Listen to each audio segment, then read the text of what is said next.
Bardoli rural police સ્ટેશનના મસાડ ગામમાં એક જે રક્ષક નામનો જે છોકરો છે એ એક છોકરીને લઈને ભાગી ગયેલો, જેના અનુસંધાને છોકરીના પરિવારજનો જે છોકરો જે છે રક્ષક એમના ઘરે ગયેલા અને એમના પરિવારજનો સાથે ગામના અન્ય લોકો પણ હતા. અને જે રક્ષક છે એમનો ભાઈ તથા એમની બહેન અને માતાને ત્યાં માર મારેલ અને ઢસડીને ગામની વચ્ચે લઈ ગયેલ અને એક ઝાડ સાથે બાંધેલ અને માર મારેલ.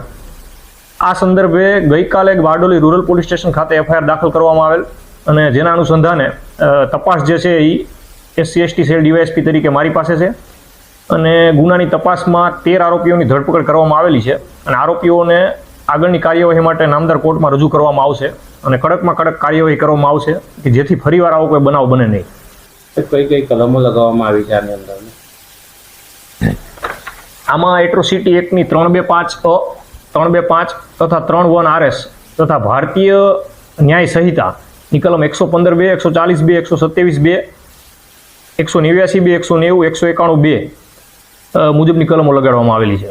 ખાસ કરીને કેટલી સજાની જોગવાઈઓ છે આમાં? એટ્રોસિટી એક્ટ પ્રમાણે અને ભારતીય ન્યાય સંહિતાની કલમ પ્રમાણે આજીવન કેદની સજાની જોગવાઈ છે. આગળ કયા પ્રકારની તપાસ? આગળ અત્યારે આરોપીઓની પૂછપરછ વધારે ચાલુ છે અને બીજા પુરાવા મેળવવાની પ્રોસેસ ચાલુ છે અને આરોપીઓને નામદાર કોર્ટમાં રજૂ કરવામાં આવશે.